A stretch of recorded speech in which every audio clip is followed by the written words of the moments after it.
At some point every evening, they disappear. One moment your yard is alive, cardinals at the feeder, chickadees moving through the maple, a robin pulling the last worm from the lawn before the light goes. And then, in the space of about 20 minutes, they are gone. The feeders are empty. The branches are still. The yard that was full of life an hour ago looks like a different place entirely. Where did they go? Most people assume the birds are simply somewhere else in the neighborhood, flying around, roosting vaguely in trees, doing whatever birds do when humans stop watching.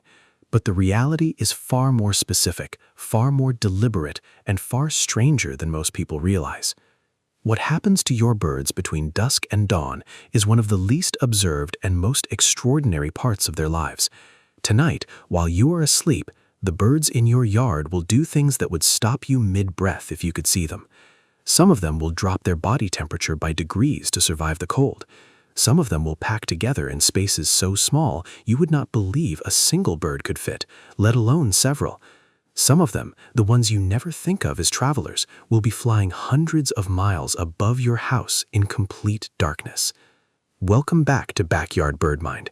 Subscribe before you leave, because what you are about to learn happens every single night in your yard, completely invisible to you, and it will change the way you think about the birds you see every morning.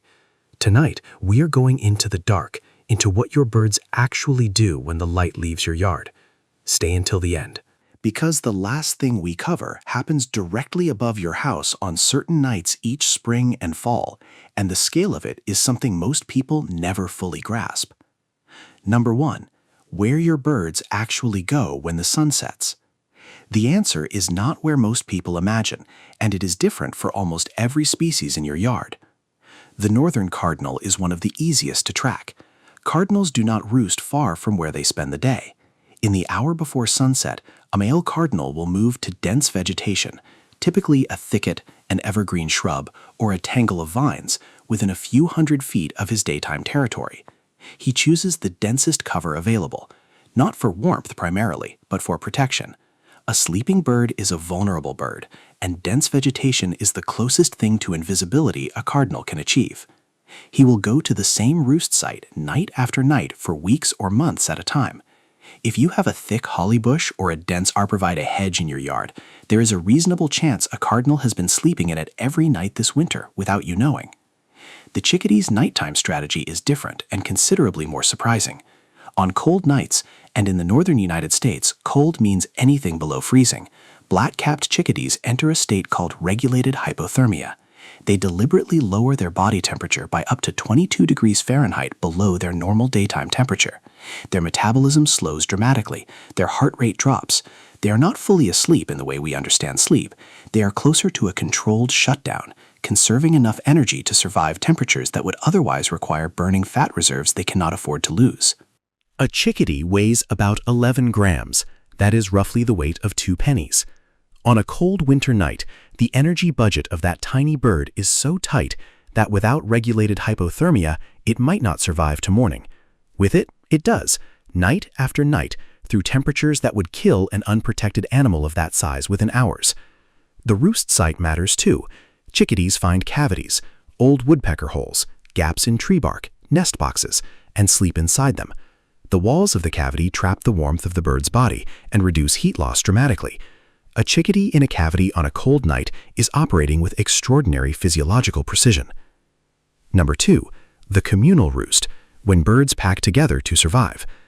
Some of the most dramatic nighttime behavior in your yard involves species you would never expect to be social sleepers. The eastern bluebird is one of the most striking examples. Bluebirds are territorial during the breeding season. A male bluebird defends his nest box aggressively from other males and will not tolerate close approach. But in winter, that same bluebird will squeeze into a nest box with up to a dozen other bluebirds and sleep pressed against them for warmth. The territorial rules of the breeding season are entirely suspended. The calculation in winter is simple. Shared body heat means survival. Researchers have documented nest boxes in the eastern United States that contained 12 to 15 bluebirds on a single cold winter night, birds that during the day would not perch within 30 feet of each other, sharing a 6-inch cavity without apparent conflict. The house wren does something similar, though less dramatically. Carolina wrens, which do not migrate and face genuine cold survival challenges in northern parts of their range, will sometimes share roost cavities with other wrens, behavior that their daytime territoriality would make seem impossible. What this tells you about your yard is this: the nest boxes and dense shrubs you maintain are not just breeding infrastructure, they are survival infrastructure. On the coldest nights of winter, those structures are the difference between birds that wake up in your yard tomorrow morning and birds that do not. Number 3. How birds navigate the dark and what they are listening for. A sleeping bird is not fully switched off. It is operating in a mode that most people never think about, a half-awake state of continuous environmental monitoring that researchers call unihemispheric slow-wave sleep. Many birds can sleep with one eye open, literally. One hemisphere of the brain enters a sleep state, while the other remains active and alert, the open eye scanning for predators. The sleeping and waking hemispheres switch periodically, so both sides get rest, but the bird is never completely unconscious in the way a sleeping human is. Cornell Lab of Ornithology researchers studying mallard ducks first documented this clearly. Ducks sleeping in a row at the edge of the group kept the outward-facing eye open, monitoring the environment, while ducks in the center of the group slept with both eyes closed. The vigilance was distributed across the flock. The same principle applies to the birds in your yard. When a chickadee is roosting in a tree cavity on a winter night, it is not fully asleep. It is monitoring. The snap of a branch, the scrape of a claw on bark, the presence of a predator moving through the yard, all of these can trigger immediate alertness. This is why the sounds of your yard at night are not just background. The great horned owl that calls from the oak tree at 10 p.m. is being heard by every bird roosting within range. The alarm call of a robin flushed by a cat at midnight travels to sleeping chickadees nearby. The nighttime yard has a sensory network running through it, even when it looks completely still. There is something worth sitting with in that. The yard you look at through your window at midnight, dark, still, apparently empty, is not empty at all. It is full of birds in a state of active, distributed awareness, hidden in cavities and dense shrubs and the thick inner branches of evergreens, monitoring the dark with one eye while the other hemisphere of the brain recovers, ready to move in a fraction of a second if the information coming in through that open eye signals that something has changed. They are there, you simply cannot see them, and they are paying far more attention to the night than you are. Number 4. The birds you never knew were nocturnal.